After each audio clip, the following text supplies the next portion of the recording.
Hello everybody, and welcome to another edition of Friday Reads.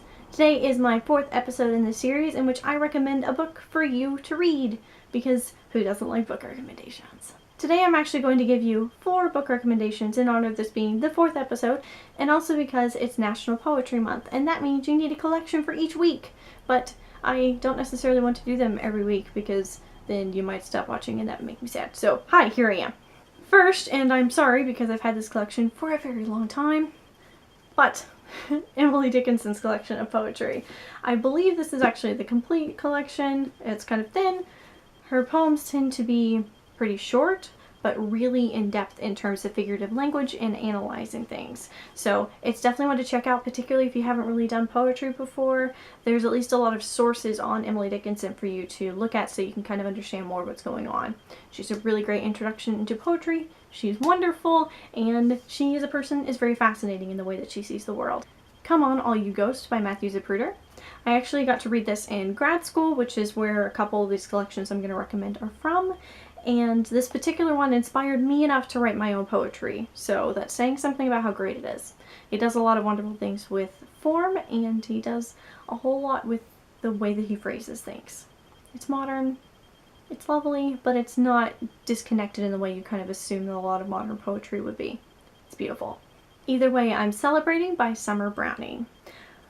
Another one that I read in grad school that I really liked. I connected really well with it. She also has a pretty awesome Twitter feed, I'm not gonna lie, so I'll put a link to that in the bottom. Her poetry kind of fights against the idea of titles a little bit, like here's a couple of them.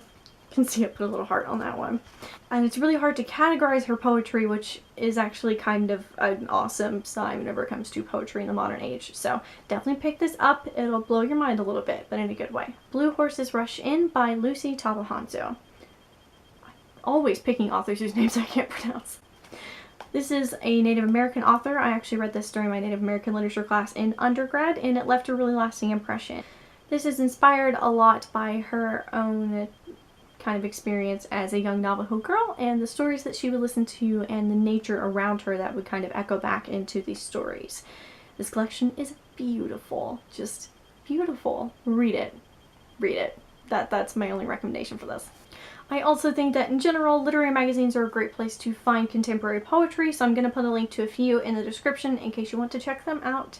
And I'll also put a link to a couple of blogs of people who do poetry that I really like Andrew Mobbs, for example, and I really like Heather Cox's poetry, so I'll probably try to find a couple of those. And I'll just put all of the links in the description, and you can just read poetry all month long, and it'll be wonderful.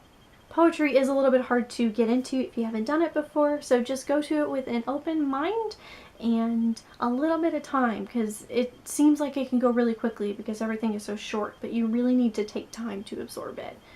It's beautiful, and I hope that you enjoy it this month. I will see you next week.